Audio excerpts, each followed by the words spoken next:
Halo teman-teman, perkenalkan saya Hafiz, Sobat Konsul dari Sobat Bangun.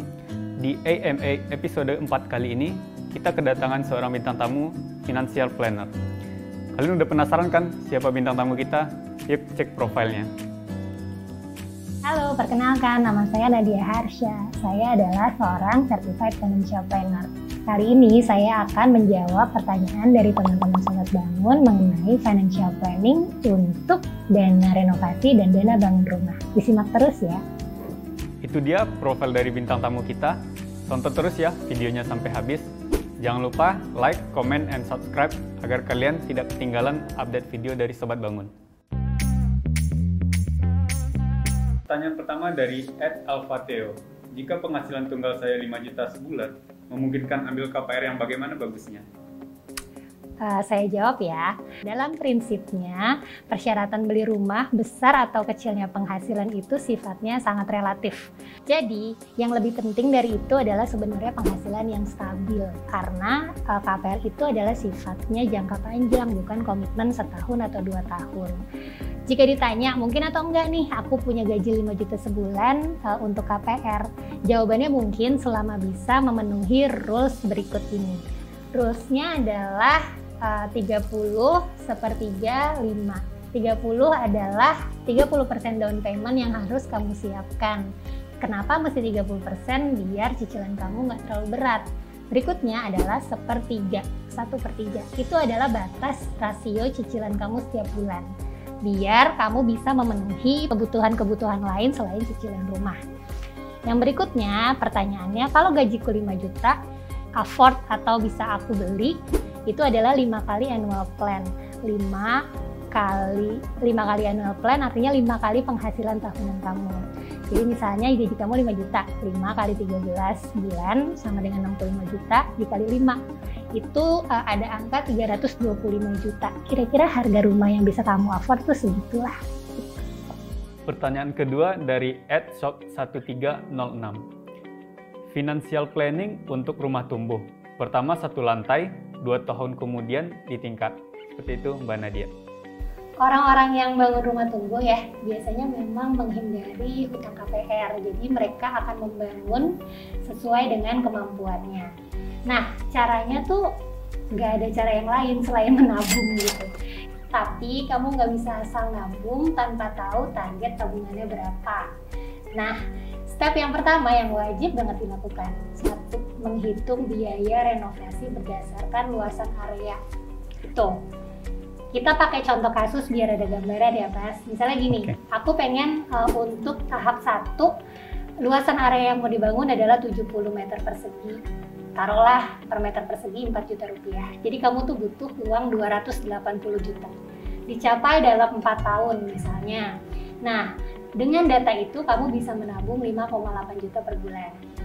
Itu setelah 4 tahun. Nah, untuk tahap kedua, misalnya aku pengen nambah lantai 2. Luasan area yang akan aku bangun itu adalah 40 meter persegi. Kita taruhlah 40 meter kali 4 juta rupiah. Kita butuh uang 160 juta rupiah. Itu bisa dicapai 2 tahun kalau tiap bulan kamu menabung 6,6 juta per bulan.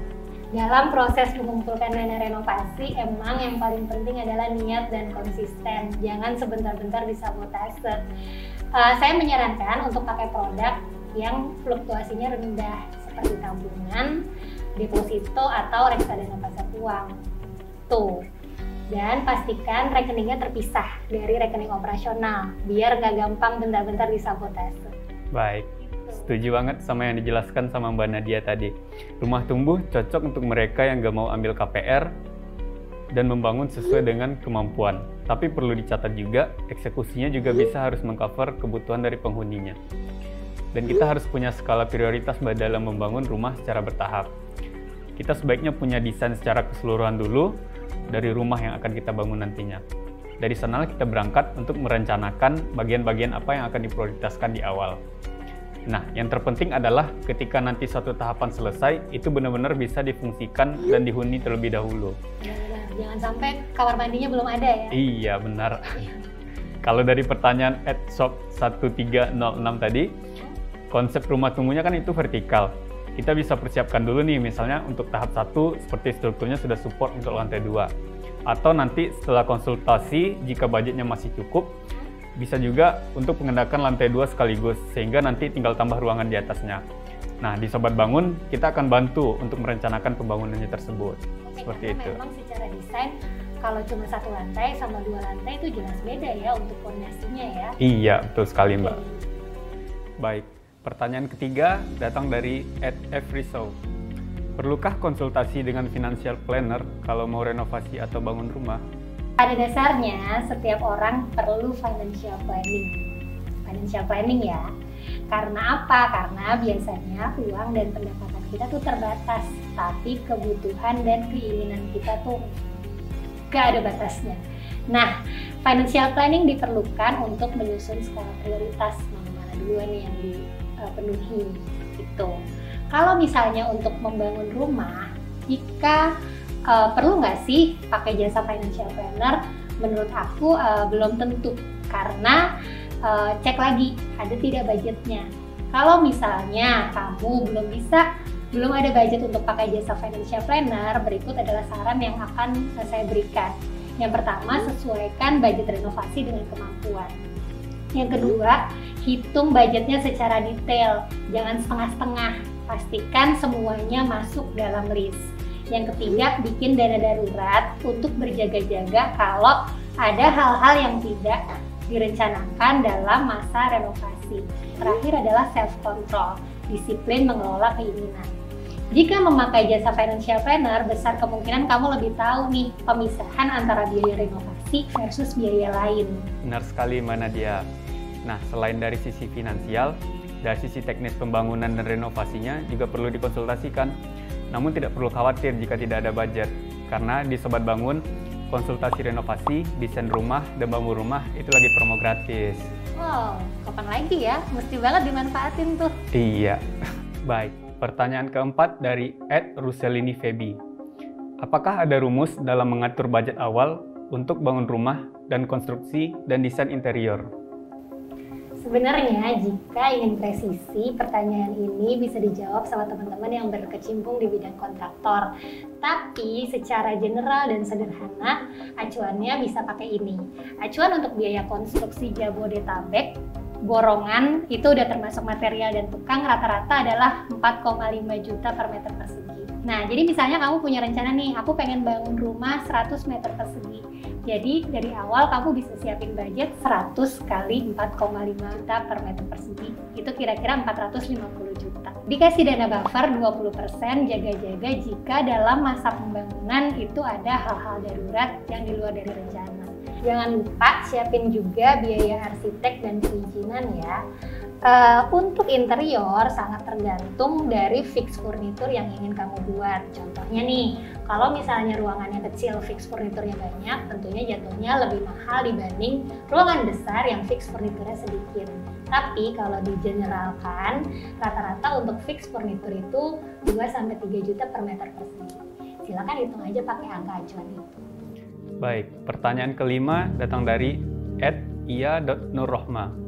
Mending beli rumah perum yang baru tapi sempit atau rumah kampung yang luas tapi bekas? Oke, setiap orang punya preferensi yang berbeda dalam menentukan hunian impiannya. Karena saya adalah orang yang bergelut di bidang finansial, saya akan jawab pertanyaan ini dari sisi keuangan. Saya akan buatin pro dan kontra kalau kamu beli rumah lewat developer, rumah baru ya. Pro, satu, value yang dia tawarkan biasanya sudah termasuk fasilitas umum yang lebih baik, lebih baru. Biasanya dia punya clubhouse, punya jogging track, punya taman bermain, gitu-gitu deh. Berikutnya, bangunannya lebih baru. Jadi kamu otomatis lebih sedikit kemungkinan untuk siapkan budget renovasi. Yang ketiga, biasanya kalau kamu mau KPR lebih mudah karena DP-nya biasanya kecil dan dia sudah kerjasama sama bank. Gitu. Sekarang kita ngomongin kontranya. Yang satu, harganya fix. Jadi nggak bisa ditawar dan nggak jarang harganya overpriced. Yang kedua, biasanya lokasi perumahan baru ini adanya di pinggiran kota, kurang strategis. Sekarang kita ngomongin rumah second, pro dan kontranya. Untuk pro-nya biasanya dia ada di lokasi yang udah jadi, artinya tetangganya udah banyak. Terus biasanya fasilitas umumnya, rumah sakit, pasar itu udah rame. Berikutnya, dengan budget yang sama, luasan tanahnya biasanya lebih luas. Yang terakhir, harganya bisa ditawar dengan jasa professional appraiser. Jadi misalnya gini, ada orang jual rumahnya 1 miliar rupiah. Terus kamu bisa sewa nih jasa professional appraiser. Jadi dia itu jadi pihak ketiga yang netral untuk menilai harga rumahnya berapa sih wajarnya. Nah, kalau harga wajarnya itu di bawah yang dia jual, biasanya kamu bisa tawar. Itu. Untuk kontranya rumah second. Pertama, biasanya bangunannya dia tuh lebih tua. Jadi, kamu harus siapin dana lebih untuk jaga-jaga renovasi. Yang kedua adalah fasilitas umumnya biasanya kalah canggih sama klaster-klaster baru. Gitu aja sih. Nah, dengan mempertimbangkan pro dan kontra itu, silakan pilih mana yang lebih cocok buat kamu. Rumah baru dari developer atau rumah second.